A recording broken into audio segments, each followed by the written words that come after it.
So we're only about 10 or so days away now from the launch of Star Wars Hunters, and I've been getting a lot of questions about which hunters are the best, who should I main, and just general curiosity of all the hunters in this game. So today I'm going to be giving you everything you need to know about the hunters to help determine which hunters are the right picks for you. Now, I'm not necessarily going to just say here's the 3 or 4 best hunters you should main, because at the end of the day that decision is up to you depending on who looks the most enjoyable as well as who suits your playstyle the most. Everyone's main is going to be different, but I'm pretty much going to run through all 12 hunters, explain their abilities, their ultimate, and just their overall playstyles, so then you guys can hopefully get a good idea of which ones interest you the most. Now, something to keep in mind here too is that not all hunters have the same amount of abilities as each other. Some that have really strong abilities actually have less than others who have weaker abilities. And the other thing to mention here as well is that all hunters are broken down into 3 categories: damage, support, or tank. So we'll be starting off with the damage hunters in just the order they're shown in the in-game menu. Also, we will be getting Arental, the Mandalorian hunter, at launch too, but he's not in the soft launch and we don't really have too much info on him just yet. So I haven't included him in this video, but I will definitely do a breakdown pretty much the same as this once he does arrive in the game. Now, like I said, starting off with the damage hunters, we're going to start with Reeve. Reeve is a dark side assassin who wields a lightsaber as well as the Force. She has 3 regular abilities, one of which is actually just the ability to block incoming damage with her lightsaber. She then has Ruthless Pursuit, which is essentially a forward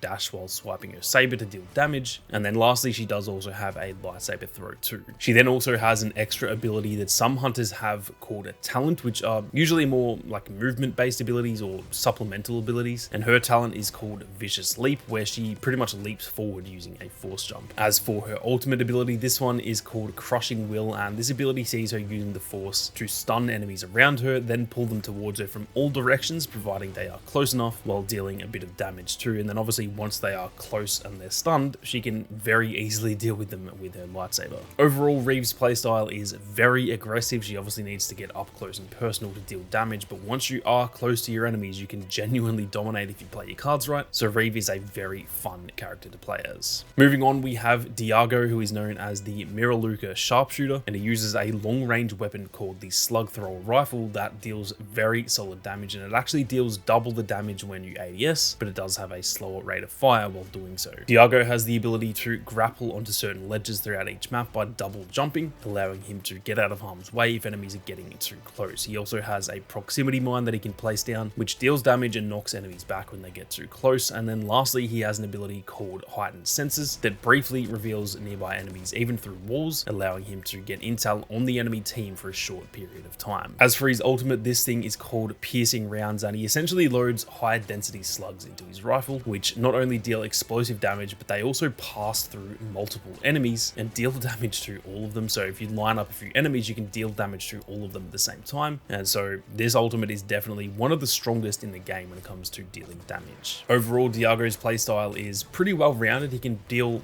pretty insane damage from afar, so he is a good sort of sniper type of playstyle, but then you can also do pretty well up close with the hip fire and your proximity mine if you play your cards right. And to me, Diago is probably one of the most enjoyable hunters to play as. Moving on, we have Amara Vex, a bounty hunter who uses a fully automatic blaster rifle as her main weapon. And a little fun fact about Amara is that she has actually appeared in a few Star Wars comics before, and although she isn't a part of Crimson Dawn, she has actually worked with them before, which is pretty cool to think about. Now, just like Diago, Amara can grapple onto many ledges in the game, but hers is an actual ability rather than just being done through the double jump. She also has a missile launcher ability that launches a homing missile towards her target, and then Amara does actually have a passive ability too, which is a bit rarer. Not all of the hunters have passive abilities, and her passive ability is a tracking scan that reveals enemies sort of similar to Diago's, but it does this automatically when enemies are low on health. So Amara is really good at spotting weaker enemies and sort of dealing that final blow, and that can result in some very high kill games.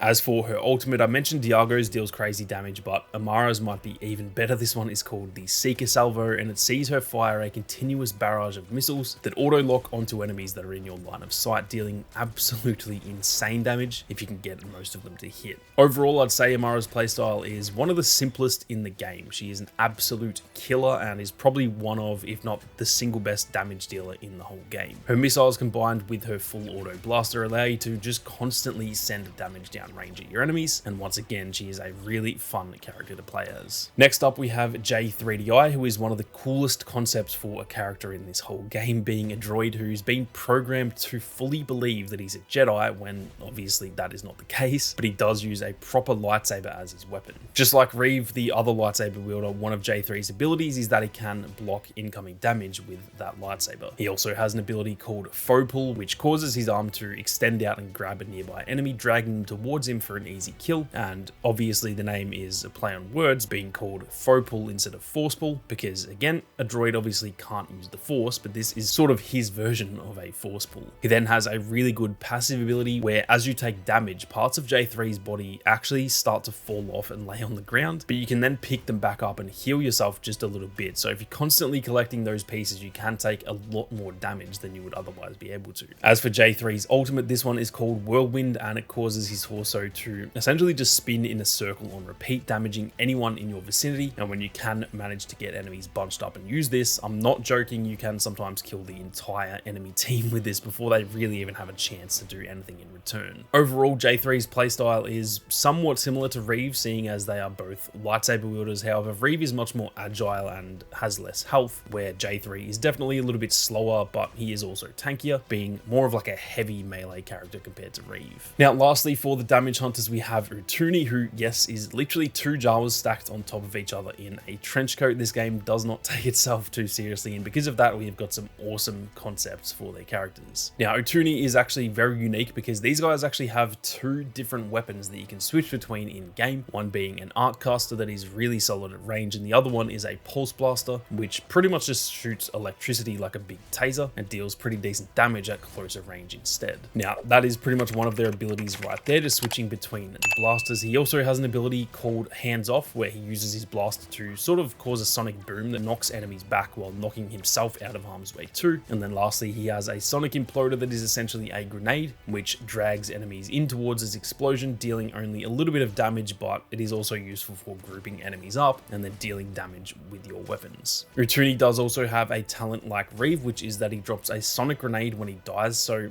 if you kill Utuni, you definitely want to get out of the way as soon as you can before that thing blows up. As for his ultimate, this is called Scrap Cannon, and Utuni pretty much assembles a miniature Death Star cannon that deals crazy damage with a laser beam for a short period of time. Overall, Utuni has a really well-rounded playstyle. The ability to switch weapons means you can do well up close and at range too, and he's also a really good disruptor with the imploder and his hands-off ability, being able to pretty much knock enemies off objectives and stuff like that. Now, before we go any further, guys, I'm excited to announce that over on the Patreon, I'm going to be giving away 3 premium arena passes for Star Wars Hunters for the launch of the game, as well as 3 arena passes every single season moving forward. The premium arena pass gives you 80 awesome tiers of unlocks you can get throughout the game, and as you can see by the final tier in the soft launch arena pass, some of these skins are absolutely awesome. Now, like I said, the giveaway will be over on the Patreon. There is a link to that down in the description. You can join up for free, so don't worry, it's not just for paid members. Free members will also get a guaranteed entry into the giveaway, but paid members will actually be getting 5 entries into all giveaways moving forward, obviously meaning it is 5 times the chance that you guys win. On top of that, there are some awesome rewards over there as well, like early access to videos, monthly updates on the content you can expect to see on the channel, and even access to the private Discord as well. So be sure to go and check it out. The link is down in the description, like I said. But with that being said, let's get stuck back into the video.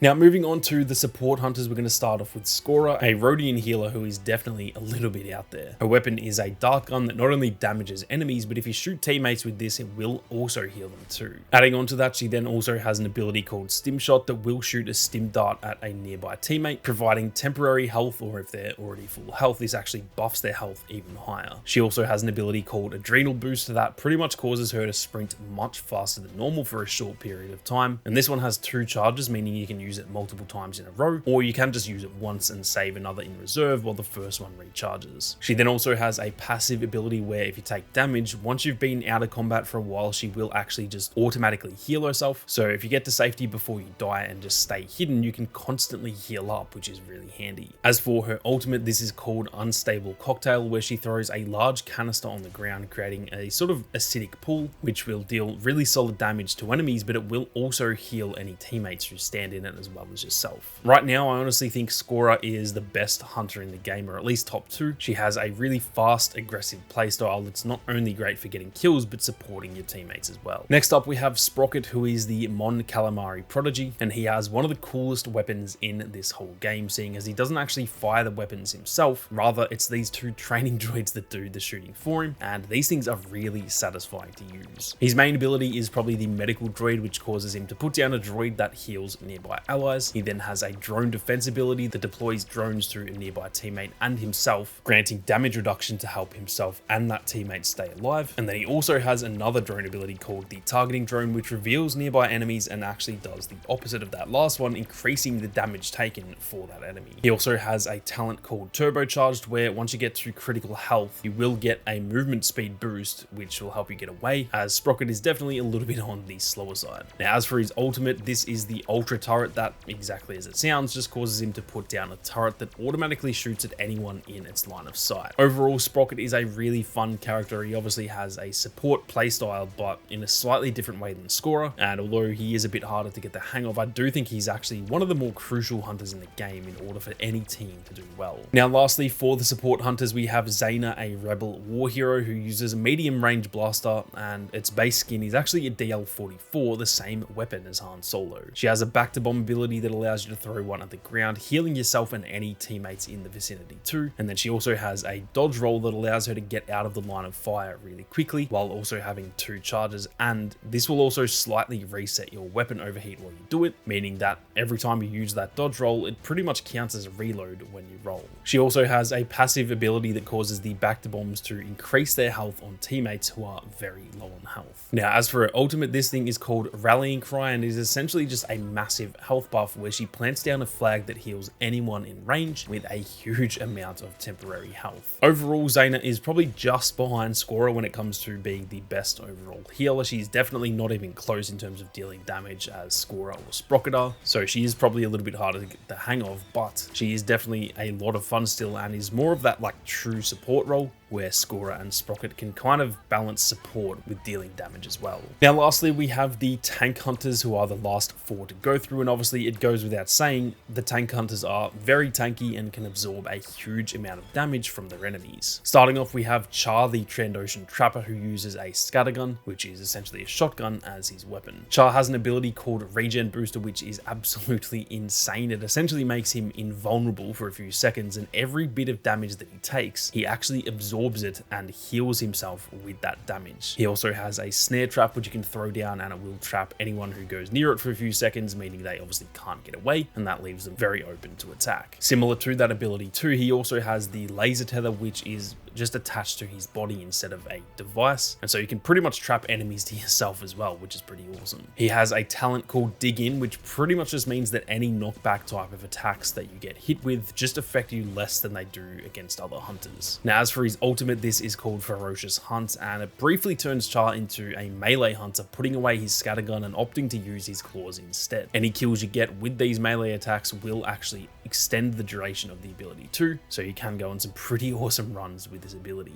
Overall, Char is a very solid hunter. He's a great disruptor with the trapping abilities, and he's such a tank that you'll often win gunfights with that scattergun, purely based on the fact that he can just absorb so much damage. Moving on, we have Groz, a Wookiee juggernaut who uses improvised clubs as his weapon, which are essentially the ripped off arms of a KX series droid. Groz has a stampede ability that sends him sprinting forward, grabbing an enemy if you do manage to hit one, and then slamming them into a wall, dealing really high damage. He also has another ability called Warcry that's essentially a really strong health buff, and then lastly he has the Upheaval ability that slams his clubs into the ground, launching and slowing anyone that it hits. As for his ultimate, this thing is called Boulder Bash, and it sees him throwing a huge boulder that pretty much bounces around your surroundings, dealing insane damage to anyone that it hits and knocking them off their feet too. Groz is definitely one of the more difficult enemies to play as. He's still very solid, but he does deal a fair bit less damage than pretty much all of the other tank hunters, and so at least for me that does make him a little bit harder to play. Next up, we have Sentinel, an Imperial heavy gunner who uses a whole ass E-web heavy repeater for his weapon, getting a faster rate of fire the more that you fire it. Now, Sentinel is the definition of a tank, having a combat shield ability to absorb even more incoming damage. He also has an ability called Suppressing Shot that knocks enemies back when you use it, and then lastly he has an ability called Barrel Slam that causes him to swing his weapon and knock back enemies who get too close. As for his ultimate ability, this is called Old Empire's finest, one of probably the coolest ultimates in the whole game, where you call in 2 jetpack stormtroopers to join you at your side, firing at enemies and all around just causing a bit of chaos with 2 extra targets for your enemies to shoot at. Overall, Sentinel is probably the best hunter in the game right now, or like I said for Scorer earlier on, at the very least top 2, since I do think Scorer and Sentinel are both definitely up there right now. He is obviously a tank, yet he probably deals more damage than pretty much any other hunter in the game, so he is definitely a formidable character to play as. Now last but definitely not least, we have Slingshot, an Ugnaught who rolls around in a droideka and uses its twin blasters as his weapon. Now as you would expect with a droideka, one of his abilities is the shield, but this one is an unstable shield, meaning once it's destroyed or once you actually elect to remove the shield, it pretty much explodes and deals damage to anyone nearby. He then also has an ability called Trick Shot that catapults Slingshot forward, knocking enemies back and dealing damage. And then lastly, he has an ability called Scatter Boom that fires a small hail of micro rockets in front of you. He has a talent which is essentially just his ability to roll around as the droideka. So when you're walking around and firing, or if you're in your shield, you'll just walk around like a droideka normally does. But when you're not shielded and you're not in combat, if you just move forward, you will start to roll and move a hell of a lot faster.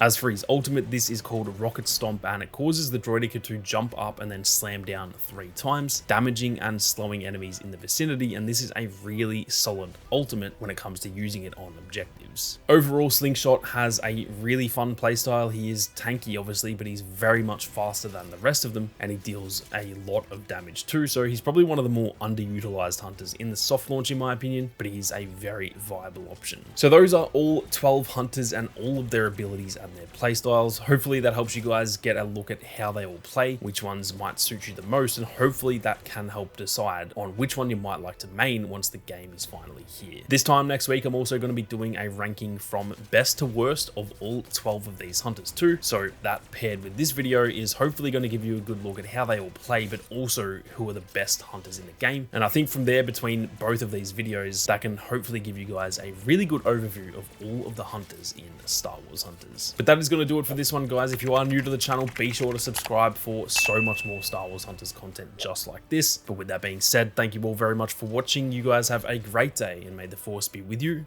always.